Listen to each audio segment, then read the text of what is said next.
מוכר, לך תתקע במעט, אתה לא מוכר, לך תאכל מלאווחים את הפיתה. עצור את זה, אני באמצע סרטון.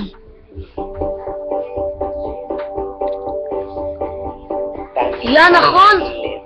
לא משהו מיוחד, אבל הרגשתי בדד.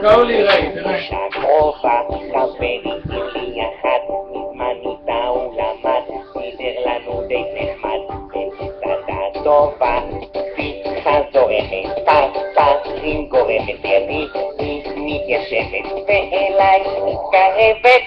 היי, רק הכרנו, וזה קצת פסיכי, אז תתרחקי קצת, ואל תמשיכי, ושהכוסי לא אומר שאני אתן לך, ויש לך נשק, היי, רק הכרנו, וזה קצת פסיכי, אז תתרחקי קצת, ואל תמשיכי, ושהכוסי לא אומר שאני אתן לך, ויש לך נשק. לא יכול לומר לי את זה.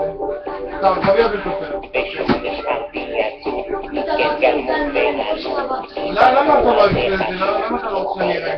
באמת הלכתי לטייל, בפחד להתעמל, פתאום אני מסתכל. ואז אני קולט, קוראים לנו גוף של בלרינה. צוחקים ביחד, ועליי טיפת רחת.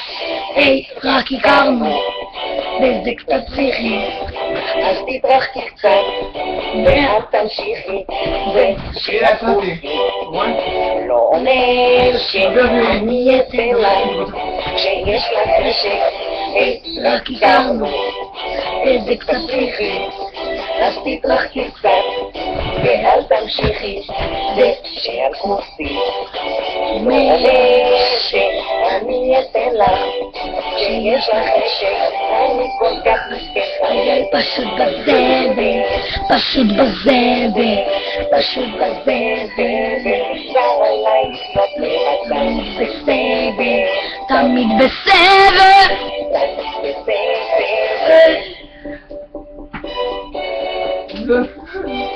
למה אתה לא רוצה לנהל את המולדת שלך? למה אתה מתבאס? ראיתי את זה בבית שלי. סתם, לא ידעתי עד את הסרטון, בכלל לא. אני יכול להביא לך מחפש שלי תוכנה להורדה שלי מיוטיוב. יכול להביא לך... כל היום אכלתי